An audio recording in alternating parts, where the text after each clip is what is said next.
Сайн байцгаана уу та бүхэндээ гэгээ өдрийн мэнд хүргэе. Астрозолан байна. За сүүгийнхаа шин дугаар тавтай морилороо манайха. 2026 оны 7 дугаар сарын 7-ноос 12 дугаар сарын 13 хүртэл Далаван гариг маань ухрах хөдөлгөөнд орж байна.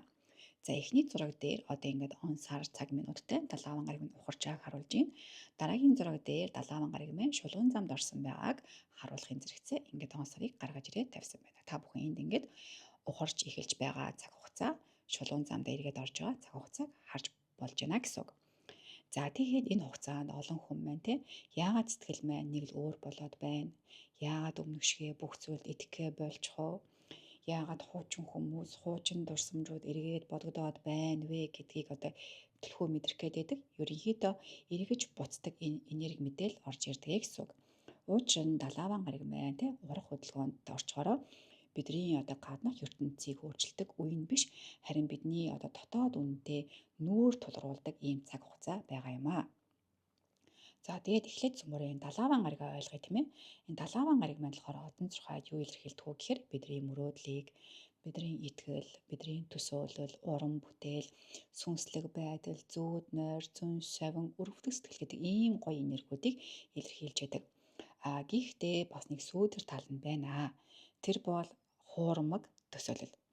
Өөрөөр хэлэх юм бол бидний одоо үнэн гэж итгээд яваад байсан мөртлөө үнэндээ үнэн биш байсан тэр зүйлс ахгүй юу? Одоо жишээ нь одоо ярил л да. Жишээ авч хэлээ л да.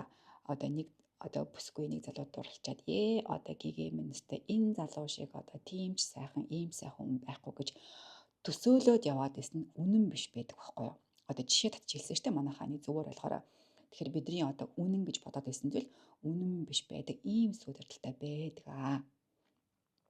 За тийм учраас үүнийг одоо олон зурхаачид бидний одоо цөмрөө манан давтчлаа гэж ярьдаг байхгүй юу? Тайллаа тэгж тайлбарладаг гэсэн.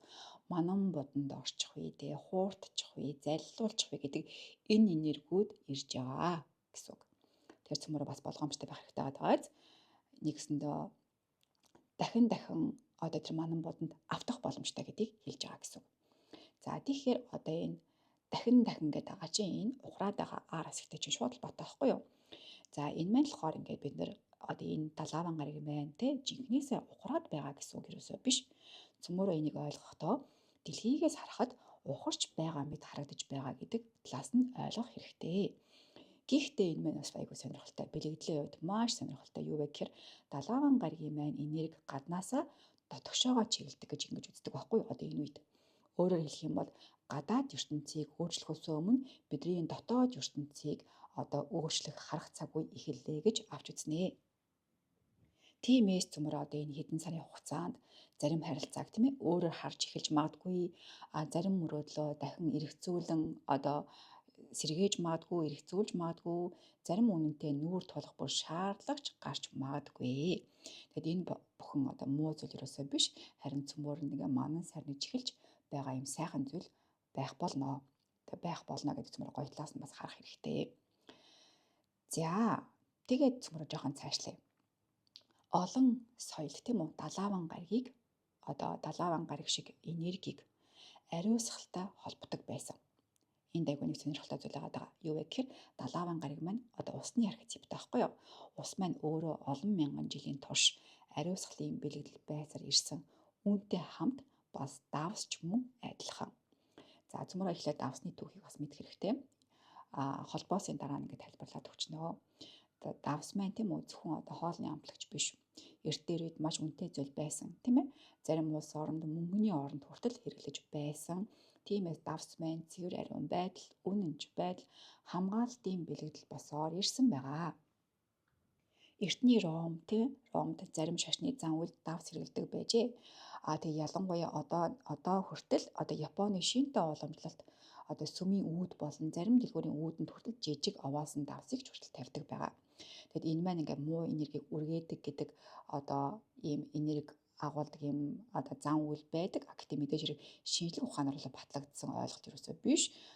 Хэдийгээр тийм ч гэсэн одоо ариусгал, шинэгдэл, цэвэр ариун байдлын бэлэгдэл гэж явсаар өнөөдрийг хүртэл ирсэн байгаа. Тэгээд Европын зарим орнд шинэ гэрт ингээд ордог штэ. Тэр үедээ ингээд талхыг, давсыг хүртэл авч ордог юм уламжлал хүртэл байдгийг та бүхэн бас мэдэж байгаах гэж бодож байна. Энэ маань тийм үү цаагаараа одоо элбэг дэлбэг байдал, зочломтгой зан, хамгаалтын бэлгэдлийг хүртэл ингэж бий болгодог энерги тийм үү. Өөрөөр хэлэх юм бол өөр ингээд соёлд давс яг нэг ижил утгыг агуулад байгаа цөмөр харж байгаа зү тийм ээ. Энэ ингээд цэвэрлэж байгаа тэгээ шинэ эхлэлд бэлтгэж байгаа ийм энергийг агуулж байгаа ийм зан үйлүүд байгаад байна. За тэгэхээр одоо давсыг яагаад ингээд энэ одоо оруулаад ирэх гэхээр далаван гариг маань ухрах хөдөлгөөнд орж байгаа энэ үед одоо цөмрөө бэлгэдлийн зан үйл хийхэд аюу ээлтэй байгаа. Өнөөдөр ялангуяа оруулсан байгаа зурхаа байгаа шүү дээ тийм ээ. Өнөөдөр одоо газар лусаа, гол мөрнөө ингээд засах бишээ усан засал хийхэд аюу ээлтэй байгаа шүү гэдэг чинь шууд энэтэй холбоотой байхгүй юу? Тэгээ цөмөр энийг шууд эд чидийн арга гэж юусоо битээ ойлгоорой. Яагаад вэ гэхээр олон соёлд тийм үү уламжлагдсан ирсэн бэлгэдлийн зан үйл гэж цөмөрөө ойлгож хүлээж авах хэрэгтэй. Тэг хэрвээ та бүхэн одоо ингэж уламжлагдсан ирсэн бэлгэдлийг ингэж хүлээж авч ойлгодог, итгэдэг байх юм бол энэ утга учиртай санагдаж байгаа бол дагаад хийхэд одоо ээлтэй сайн байдаг байгаа шүү. За жишээ нь юу дагаж хийх боломжтой вэ? Ямар заслууд байх боломжтой вэ гэхээр нэгдүгээр одоо гэрээ ерөнхийдөө цэвэрлэх хэрэгтэй. За энэ гэрээ цэвэрлж байхдаа давстай усаар шалаа арчих шууд хамаарч байгаа. Нөгөө давс маань одоо орж ирж байгаа байхгүй юу? За түүнээс гадна хэрвээ шал байхгүй хевстэй байх юм бол хевсэн дээрээ давс цацчаад нэг хэсэг хугацаа байлгасныхаа дараа тоосоо сорвуулах боломжтой гэсэн. За тэгээд мөн үүднийхээ ойролцоогоор жижигхэн аяганд давс хийгээд тавих хэрэгтэй. Өшөө дээрээс нь галтгооны өрөөнд ширээн дээрээ эсвэл булан тохоод нь мөн адилхан жижигхэн аяганд давс хийгээд тавьбал сайн. Шалтгаан нь галтгооны өрөөнд одоо нөгөө галтгооны хэрүүл маргаан гэж ярьдаг штэ. Галтгоонд болдог үйл явдал гэдэг тэр энергийг цэвэрлж байгаа гэсэн үг байхгүй юу? Тэгээ үүд ч гэсэн адилхан тийм ээ. Одоо гаднаас олон энерги орж ирнэ, буцаад гарна тэр бүгдийг цэвэрлэнэ гэсэн.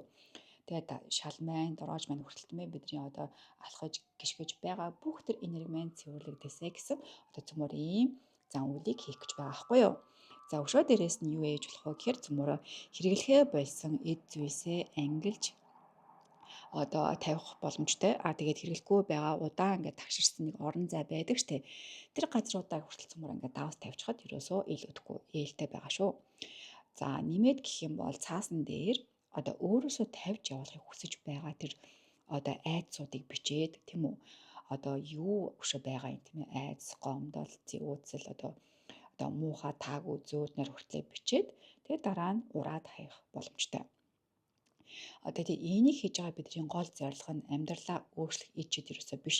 Харин ингээд цөмөрөө өөртөө шинэ эхлэлийг хийх тэр сэтгэл зүйн орон зайгаа бий болгоод цэвэрлэж байгаа ийм зан үйл байгаа шүү манайхаа. За тэгээд цөмөрөө одоо энэ давсаа яах вэ гэж асууж магадгүй тийм ээ. Тэгэхээр энэ давсаа доод тал нь 3 хонуулаад дараа нь угаалт урлага юм уу эсвэл 0 руугаа хийгээд асгаарай гэж зөвлөж байна манайхаа. За тэгээд одоо энэ энерги мэдээллийг өнөөдөр Астрал Золон та бүхэндээ хүргэхийг хүслээ.